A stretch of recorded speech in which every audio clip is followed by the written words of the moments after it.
Activity 1 enjoy the poem dreams. यहाँ पे सपने की जो एक पोएम है एस्थर सैमुअल के द्वारा, हम देखते हैं line by line. Dreams dreams dreams, dreams of people, dreams of trees, dreams of lands and dreams of seas. पहले स्टांजा में पोएट ने कहा है कि ड्रीम्स ड्रीम्स ड्रीम्स, बहुत सारे सपने होते हैं, कई तरह के सपने होते हैं। यहाँ पे लिखा ड्रीम्स ऑफ पीपल, लोगों के सपने, ड्रीम्स ऑफ ट्रीज, पेड़ों के सपने, ड्रीम्स ऑफ लैंड्स, भूमि के सपने, एंड ड्रीम्स ऑफ सीज, और समुद्र के भी सपने होते हैं, कुछ ना कुछ बनने का, कुछ ना कुछ होने का, राइट। सबके सपने होते हैं, ऐसा कवि कह रहे हैं। दूसरी स्टांजा में लिखा है dreams to grow big, dreams to grow rich, dreams to prosperous and dreams of peace. First stanza में लिखा है ड्रीम्स टू ग्रो बिग, हम बड़ा बनने की सोचते हैं, हम ऐसा सोचते हैं कि हम बड़ा बन जाए, मैं बड़ा आदमी हो जाऊं, जैसे मैं निकलूं लोग मेरे से सेल्फी लेने के लिए आ जाए। और कुछ लोग ऐसा सोचते हैं कि मैं अनिल अंबानी की तरह रिच हो जाऊं, ऐसे भी सपने देखते हैं लोग। और ड्रीम्स टू प्रॉस्परस, मतलब हम समृद्ध होना चाहते हैं, हमारे पास पैसा आ जाए, हमारे पास शांति हो, हमारा सब कुछ हो, एकदम ऐसो आराम से हम जिए, ऐसा भी कुछ लोग सपने देखते हैं। एंड ड्रीम्स ऑफ पीस, और कुछ लोग शांति ढूंढते हैं, जिसके पास सब कुछ होता है, पैसा होता है, धन दौलत सब कुछ होता है, ऐसा आराम सब कुछ होता है, वो क्या करते हैं, पीस ढूंढता है, मंदिरों में जाता है, जहाँ पे लोग नहीं जाते वहाँ पे लोग जाना चाहता है, उनको शांति चाहिए, बस जिंदगी में शांति चाहिए। कुछ लोग पैसे को शांति बोलते हैं कि यार पैसा आ जाए तो हम थोड़ी सी शांति हो जाए, लेकिन शांति शांति होती है, जो जिसके पास कुछ भी ना उनके पास भी शांति होती है, बराबर। तो उनकी बात भी कही है कि उनके भी सपने लोग देखते हैं। Dreams of the country and it's growth, और ड्रीम्स कंट्री के भी होते हैं कि उनके जो विकास है, जैसे मोदी जी कहते हैं विकास होगा विकास होगा, ऐसे भी ड्रीम्स होते हैं विकास होने का। देन ड्रीम्स ऑफ लव, जैसे कि हमें ड्रीम्स ऑफ लव बहुत तरह के होते हैं, जैसे कि हमारी कोई प्रेमिका है, उनके अगर हमें सपना आ जाए तो हमें बहुत अच्छा लगता है। और कोई हमें हमारी मम्मी बहुत प्यार करती है तो उनका सपना होता है। कुछ जिसकी माँ नहीं, उनको भी माँ का प्यार महसूस करने का एक सपना होता है, ऐसे भी सपने होते हैं, right. And dreams of hope, और बहुत सारी आशाएं होती है हमारी ज़िंदगी में कि हम बोर्ड के एग्ज़ाम में अच्छे परसेंटेज ला सके, ऐसी आशा होती है, ऐसा पास कम से कम पास हो जाए, ऐसी भी आशा होती है। तो ऐसी बहुत सारी आशाएं होती है हमारी ज़िंदगी में, ऐसे ड्रीम्स होते हैं। और लास्ट में लिखा है dreams dreams dreams, dreams that all the dreams come true. Esther Samuel last lines में लिखती है कि बहुत सारे ड्रीम्स ड्रीम्स बहुत सारे हैं, ऑल कम ट्रू, सबके सपने सच हो जाए, ऐसे वो विश करती है कि जितने भी सपने होंगे, जिसके भी जितने भी सपने होंगे वो सच हो जाए, ऐसे एस्थर सैमुअल विश करती है लास्ट में। तो ये थी पोएम कुछ लाइनों की। आगे देखते हैं हम activity 2। The poem refers to different dreams, what do you think the dreams of hope, dreams of peace look like. यहाँ पे लिखा है कि जो पोएम है वो किसको, ड्रीम्स को रिफर करती है। और यहाँ पे लिखा है कि आप क्या सोचते हैं ड्रीम ऑफ होप के बारे में और पीस के बारे में, आप क्या सोचते हैं। यहाँ पे नीचे बॉक्स है, वहाँ पे लिखना है कि हमारी ऐसी ऐसी होप रहती है। यहाँ पे लिखा है right an imaginary description of the dreams of hope and dreams of piece. और यहाँ पे कुछ लाइनें लिखनी है, ड्रीम्स कैसे होते हैं, होप हम क्या होप रखते हैं, हम क्या आशा रखते हैं, या फिर ड्रीम्स ऑफ पीस। ये सब कुछ आई थिंक एग्ज़ाम के लिए इतना इम्पोर्टेंट नहीं है, जो आएगा वो ये पोएम में से क्वेश्चन आंसर्स आएंगे, राइट। तो आप यहाँ पे कुछ लाइनें लिख सकते हैं। और नीचे हम देख सकते हैं व्हाट इज़ योर ड्रीम, आपका ड्रीम क्या है, आप क्या बनना चाहते हैं, आपकी एम्बिशन क्या है, या आप डॉक्टर बनना चाहते हैं, इंजीनियर बनना चाहते हैं, या कोई सिंगर बनना चाहता है, या कोई डांसर बनना चाहता है, जो भी आपके सपने हैं वो यहाँ पे लिखना है। कोई मून पे भी जाना चाहता होगा, राइट, तो ऐसा भी आप यहाँ पे लिख सकते हैं, बराबर। आप जो भी लिखेंगे वो सच है और टीचर को वो राइट देना पड़ेगा, बराबर। आपका ड्रीम है क्योंकि आपका ओपिनियन यहाँ पे पूछा है, राइट। आगे देखते हैं work in groups, find a student who has similar dream, discuss what is similar and what is different in your dreams. यहाँ पे ये क्लास एक्टिविटी है जहाँ पे हमको स्टूडेंट्स को अपने अपने ड्रीम्स के बारे में पूछना है। सिमिलर है तो क्या सिमिलर है और क्या डिफरेंट है वो यहाँ पे लिखना है। Talk to a friend about the players and try to fill up the table. और जो प्लेयर्स है उनको भी पूछना है। अगर हम कोई गेम खेलते हैं ग्रुप के तो सभी प्लेयर्स को पूछना है, बराबर। और वहाँ का यहाँ पे टेबल हम बनाएंगे और वो यहाँ पे फिलअप करना है कि उनके क्या क्या ड्रीम्स है, कैसे ड्रीम्स है, कौन से प्रकार के ड्रीम है, वो यह सब यहाँ पे मेंशन करके लिखना है। Activity 3, here are the description of games which often confuse us, study the information given below. यहाँ पे जो डिस्क्रिप्शन दिया है, हमें 3 डिस्क्रिप्शन दिया है। जो गेम्स है वो हमें ऑफन कंफ्यूज करती है कि ये क्या है, क्या करते हैं, लात जैसे घुमाते हैं, पंच जैसे मारते हैं और थोबड़ा बिगाड़ देते हैं, ऐसा कुछ करते हैं, राइट। लेकिन क्या है आज हम बारीकी से देखने वाले हैं। पहला है टेक्वोंडो। आपने कभी नाम ऐसा सुना नहीं होगा, आज सुन लेते हैं। Taekwondo, it is a modern martial art. ये कैसा है? ये आधुनिक मार्शल आर्ट है। Characterised by the fast high and spinning kicks. जो कैसा है? बहुत ही फास्ट और हाई स्पिनिंग, मतलब वो किक करते हैं, स्पिन वाला किक यहाँ पे पिक्चर में दिखाया है। लात खाने वाला है ये लात खाने वाली, लात देने वाली गेम है। Taekwondo means the art of kicking and punching और the art of unarm combat. और यहाँ पे लिखा है कि ये कैसा आर्ट है? ये लात मारने की कला है। ये कैसा कला है? ये लात मारने की कला है और ये पंच मारने की कला है। The art of unarmoured combat, यहाँ में कोई हथियार वगैरह कुछ नहीं होता। यहाँ पे क्या करते हैं? जस्ट पंच ही खेलते हैं, हाथ बात से कुछ नहीं, जस्ट लाठी खाते हैं और लाठी मारते हैं। The sports originated in Korea and is one of the most popular modern martial arts. और ये कहाँ पे ओरिजिनेट हुआ था?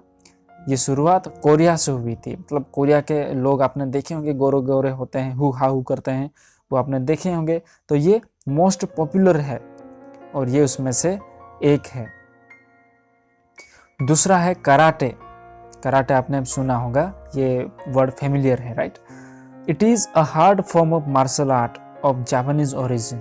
और ये जापानीज ओरिजिन का है। ये जो हमने देखा वो कोरियन था, ये जापानीज ओरिजिन है और ये थोड़ा हार्ड है। मार्शल आर्ट है वो कैसा है? हार्ड फॉर्म है। It is a striking art using punching, kicking, knee and elbow strikes on the opponents body. और उसमें थोड़ा क्यों हार्ड लिखा है? क्योंकि यहाँ पे स्ट्राइक्स होती है, हमला होता है। किसे? पंच भी करते हैं, किक भी करते हैं, लातों से, हाथों से भी मारते हैं, घुटने से भी मारते हैं और एल्बो से भी मारते हैं। बाप रे बाप।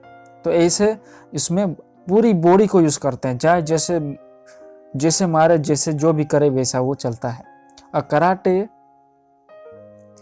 Karate practitioner is called a karateka. और जो खिलाड़ी होता है ये खेलने वाला, उनको क्या बोलते हैं? कराटेका बोलते हैं। ये थोड़ा इंपॉर्टेंट है, उनको हाईलाइट कर लेना। ओके, उसके बाद है जूडो। यहाँ पे हाथ जोड़ने वाला ये गेम नहीं, ये भी ऐसे ही कराटे वाली जैसी है, लेकिन ये थोड़ी जेंटल है। लिखा है it is a gentle form of martial art again of Japanese origin. और ये भी जापानीज ओरिजिन है, लेकिन ये कैसा फॉर्म है मार्शल आर्ट का? थोड़ा जेंटल है, उसमें ज्यादा मार धाड़ नहीं होता। Its most prominent feature is the competitive element where the objectives is to throw an opponent to the ground and immobilised और सबड्यू एन ओपोनेंट। बहुत ही हार्ड लिखा है, लेकिन क्या लिखा है मैं समझा देता हूँ।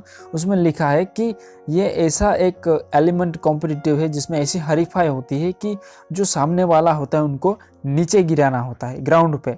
जैसे कि कुश्ती खेलते हैं वैसा ये होता है, लेकिन कुश्ती में हम देखते हैं बहुत तगड़े आदमी होते हैं, लेकिन यहाँ पे थोड़े ऐसे होते हैं जो खाली एक दूसरे को पैर से या हाथ से कुछ ऐसे करके उनको जो ग्राउंड पे गिरा देते हैं, ऐसा ही होता है उसमें, इसलिए उनको जेंटल फॉर्म लिखा है, बराबर। उसके बाद आगे देखते हैं एक्टिविटी 4। हैव यू हर्ड और read something about disability sports. यहाँ पे पूछा है कि विकलांग स्पोर्ट्स, विकलांग की जो गेम्स होती है, खेल होता है, वो क्या आपने कहीं पे रीड किया है या कहीं पे आपने सुना है? ऐसा यहाँ पे पूछा है। Read details of such sports. और उनकी जो डिटेल्स है, इंफॉर्मेशन दी है, वो हमें यहाँ पे रीड करनी है। While sport has value in everyone's life, it is even more important in the lives of a person with a disability. यहाँ पे लिखा है कि सभी के जीवन में एक खेल का बहुत ही महत्वपूर्ण भाग है या उनके जीवन बहुत ही मूल्य है, वैसे ही जो डिसेबल पर्सन होते हैं उनकी लाइफ में भी इतना ही वैल्यूएबल है। This is because of the rehabilitative influence sport can have not only on physical body but also on rehabilitating people with a disability in society। और यहाँ पे लिखा है कि इतना ही नहीं कि जिसके पास अच्छा फिजिकल बॉडी है वो लोग ही अच्छा प्रभाव कर सके या उनका ही गेम खेलना होता है, उनका ही स्पोर्ट्स में वो खेल सकते, इतना ही नहीं है, लेकिन जो डिसेबल पर्सन है उनके लिए भी स्पोर्ट्स इतनी ही महत्वपूर्ण है, इतने ही प्रभाव है, इतनी ही आदान प्रदान करती है हमारी सोसाइटी में, उनका भी इतना ही आदान प्रदान है, ऐसा यहाँ पे लिखा है। फर्दरमोर स्पोर्ट्स टीचेस इंडिपेंडेंस, और यहाँ पे लिखा है कि उनके अलावा जो स्पोर्ट्स है वो हमें इंडिपेंडेंस मतलब आज़ादी भी सिखाती है। Nowadays people with disability participate in high performance as well as in competitive and recreational sports. और यहाँ पे लिखा है कि नाउ डेज मतलब अभी आधुनिक युग में क्या हो रहा है, जो डिसेबल होते हैं, विकलांग होते हैं, वो पीपल बड़े बड़े हाई परफॉर्मेंस होने वाले बड़े बड़े परफॉर्मेंस होते हैं, वहाँ पे भी वो अभी पार्टिसिपेट करते हैं, उनके अंदर भी वो भाग लेते हैं। जो प्रतियोगिता वाले गेम्स होते हैं उसमें भी वो पार्टिसिपेट करते हैं। और जो रिक्रिएशनल स्पोर्ट्स होते हैं, जैसे कोई मनोरंजन वाला है, सिंगिंग है, कोई डांसिंग है, या फिर कोई भी स्विमिंग वाला है, मनोरंजन वाला कोई भी स्पोर्ट्स है, उसमें भी वो भाग लेते हैं, ऐसा लिखा है। The numbers of people with disabilities involved in sports and physical recreational is steadily increasing around the world with organised sports for athletes with disabilities divided into three main disability groups: sports for the deaf, sports for the person with physical disabilities, and sports for persons with intellectual disabilities। और यहाँ दूसरे जो paragraph है उसमें लिखा है कि number of people मतलब बहुत सारे लोग जो विकलांग है वो अभी स्पोर्ट्स में इन्वॉल्व हो गए हैं। ऐसा नहीं कि वो चल नहीं पाते, वो बोल नहीं पाते तो उनके लिए स्पोर्ट्स मायने नहीं रखता है, ऐसा नहीं है, वो अभी उनमें इन्वॉल्व हो गए हैं, वो भी प्रोफेशनल स्पोर्ट्स बन सकते हैं, स्पोर्ट्समैन बन सकते हैं उनके फिजिकल के थ्रू। तो उनको 3 भाग में डिवाइडेड किया है। जैसे यहाँ पे लिखा है कि स्पोर्ट्स फॉर द डेफ, जो बहरे होते हैं उनके लिए अलग स्पोर्ट्स होते हैं। Sports for the person with physical disabilities, जो विकलांग है, फिजिकल डिसेबल है, उनके लिए एक अलग सा स्पोर्ट्स होते हैं। और तीसरा है यहाँ पे sports for the person with intellectual disabilities, जो इंटेलेक्चुअल डिसेबिलिटीज है, उसमें डिसेबल है, मेंटली जो डिप्रेस्ड है या फिर जो मेंटली अच्छे नहीं है, वो पर्सन के लिए भी अलग टाइप का स्पोर्ट्स को बनाया गया है। तीसरा paragraph, from the late 1980 century organisation began to include athletes with disabilities in sporting events such as the Olympic games and Commonwealth games. और यहाँ पे लिखा है कि फ्रॉम लेट 1980 से जैसे बड़ी बड़ी संस्था होती हैं, जो स्पोर्ट्स क्लब होते हैं, वो क्या करते हैं, इंक्लूड करते हैं, मतलब जो एथलेट्स है, डिसेबल पर्सन्स है, वो उनको वो स्पोर्ट इवेंट्स में उनको भी इंक्लूड करते हैं, उनको भी समावेश करते हैं। जैसे कि बड़े से बड़ा गेम होता है, वहाँ पे ओलंपिक गेम है, आपने सुना होगा, और कॉमनवेल्थ गेम्स जो होती है, वो बड़े बड़े इवेंट्स होते हैं, वहाँ पे हर एक तरह की गेम्स वहाँ पे ऑर्गेनाइज होती है, तो ऐसे में भी वो उनको इंक्लूड करते हैं जो डिसेबल पर्सन है उनको। However many sports are practised by persons with a disability outside the formal sports movements, for example wheelchair basketball, wheelchair dancing, weightlifting, swimming and many other sports activities you can join if you are mentally or physically disabled। और ऐसे बहुत सारी sports है जिसमें जो person होता है, disable होता है, वो क्या करता है, आउटसाइड वो मूवमेंट वाले जो स्पोर्ट्स होते हैं उसमें भी वो पार्टिसिपेट कर सकता है। हमको ऐसा लगता है कि जो डिसेबल पर्सन होते हैं वो क्या करते हैं, उनको मूवमेंट नहीं कर पाते, जिसके पैर बिगड़ चुके हैं वो मूवमेंट नहीं कर सकते, वो गेम नहीं खेल सकते, ऐसा नहीं है, वो व्हील चेयर से भी बास्केटबॉल खेल सकते हैं। तो ऐसी गेम आती है उसमें वो व्हील चेयर से बास्केटबॉल खेलेंगे, व्हील चेयर से डांस करेंगे, वेट लिफ्टिंग करेंगे, ऐसे आप शोज आते हैं, आप देखना कभी भी, उसमें वो कितने अच्छे से एकदम फ्रीली वो डांस करते हैं, फ्रीली परफॉर्मेंस कर सकते हैं। तो उनके लिए भी ये अलग टाइप की जो स्पोर्ट्स है वो यहाँ पे लिखी है कि व्हीलचेयर बास्केटबॉल है, व्हीलचेयर डांसिंग है, वेट लिफ्टिंग है, स्विमिंग है, और बहुत सारे ऐसे स्पोर्ट्स एक्टिविटीज़ है जो डिसेबल पर्सन वहाँ पे पार्टिसिपेट कर सकता है, सीख सकता है, या उसमें वो प्रोफेशनल बन सकता है। तो यहाँ पे लास्ट में लिखा है कि इफ़ यू आर मेंटली और फिजिकली डिसेबल, आप भी अगर मेंटली डिसेबल है या फिर फिजिकली डिसेबल है तो आप भी उसमें साथ ज्वाइन हो सकते हैं, ऐसा यहाँ पे लिखा है। और उसके बाद लिखा है, do you like this idea of having a separate sports for the disable. क्या आपको ये आइडिया पसंद आया कि जो डिसेबल पर्सन्स होते हैं उनके लिए अलग सा सेपरेट स्पोर्ट्स उनके लिए योजा जाता है, उनके लिए ऑर्गेनाइज किया जाता है। ये आपको आइडिया अच्छा लगा? यहाँ पे क्वेश्चन क्या है, अगर आपको अच्छा लगा तो पॉजिटिव स्टेटमेंट आप यहाँ पे लिख सकते हैं, और अगर आपको नहीं अच्छा लग रहा है तो आप वो भी यहाँ पे लिख सकते हैं। बराबर, ये बात तो अच्छी है क्योंकि डिसेबल पर्सन के भी विशेष होते हैं, उनकी भी होप होती है। यहाँ पे हमने देखे ना कि बहुत सारे ड्रीम्स होते हैं, तो वो अच्छे लोगों के लिए ड्रीम्स होते हैं ऐसा नहीं है। डिसेबल पर्सन्स होते हैं उनके लिए भी सपने होते हैं, उनके भी कुछ विशेष होती हैं, उनकी भी इच्छा होती है, उनकी भी हैप्पीनेस होता है, वो भी खुश होना चाहते हैं। तो ये आइडिया मुझे लगता है मैं लिखूंगा तो मैं पॉजिटिव स्टेटमेंट ही लिखूंगा, क्योंकि उनके लिए भी एक जीवन है, जैसे हम जीते हैं ऐसे उनके भी एक लाइफ है, और वो भी हमारे जैसे खुश रहना चाहते हैं। तो उनको खुश करने का ये बहुत ही अच्छा आइडिया है। तो आप यहाँ पे पॉजिटिव आंसर लिख सकते हैं। उसके बाद देखते हैं, imagine different sports and games for the disable people and complete the table. यहाँ पे लिखा है कि इमेजिन करना है डिफरेंट टाइप्स ऑफ स्पोर्ट्स और गेम्स जो आपके दिमाग में आते हैं, वो यहाँ पे लिखने हैं कि हम डेफ जो होते हैं, बहरे होते हैं, उनके लिए, गूंगे होते हैं उनके लिए कैसे यहाँ पे लिख सकते हैं। फिर जो स्पोर्ट्स है फिजिकल डिसेबल, उनके लिए कैसे गेम हम बना सकते हैं, और जो इंटेलेक्चुअल डिसेबिलिटी है उनके लिए हम कैसे लिख सकते हैं, वो यहाँ पे कुछ गेम्स है, आइडियाज़ है, वो हम यहाँ पे लिख सकते हैं।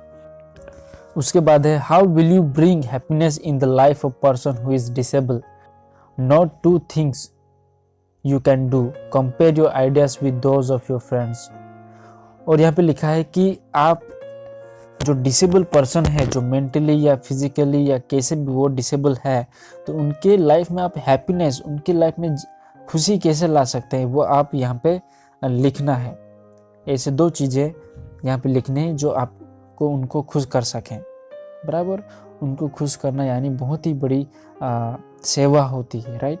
तो ऐसे आइडियाज़ हम यहाँ पे लिखेंगे, और कंपेयर करना है आपके फ्रेंड्स के साथ कि उनका क्या आइडिया है और हमारा आइडियाज़ क्या है।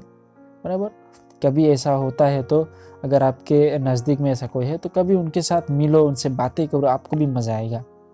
बराबर, क्योंकि उनको भी ऐसा लगता है कि हाँ मेरी भी औकात है, क्योंकि मेरा भी जीवन होता है, उनकी एक अलग दुनिया होती है। बराबर, जैसे हमारी विश होती है ऐसे उनको भी विश होती है, तो उनको अच्छा लगेगा आपसे मिल के। कभी कभी बातें करना अच्छा लगता है ऐसे लोगों के साथ, वो अपने बारे में कुछ अलग सा बताएगा क्योंकि वो नॉर्मल नहीं होते, राइट। तो यहाँ पे दो आइडियाज लिखने हैं जो उनको खुश कर सके। बाकी की एक्टिविटीज हम नेक्स्ट पार्ट में देखेंगे, जो बहुत ही इंटरेस्टिंग है स्कूबा डाइविंग के बारे में, कि स्कूबा डाइविंग कैसे करते हैं। एक स्कूबा डाइवर था, उनकी जो एक्सपीरियंस वाली जो हिस्ट्री है, स्टोरी है, वो यहाँ पे उनका एक्सपीरियंस यहाँ पे एक्सप्रेस किया है, वो हम देखने वाले हैं। तो नेक्स्ट पार्ट में हम स्कूबा डाइवर की जो एक्सपीरियंस वाली जर्नी है वो हम देखने वाले हैं। तो फिर मिलते हैं ऐसी वीडियो में, तब तक बाय बाय।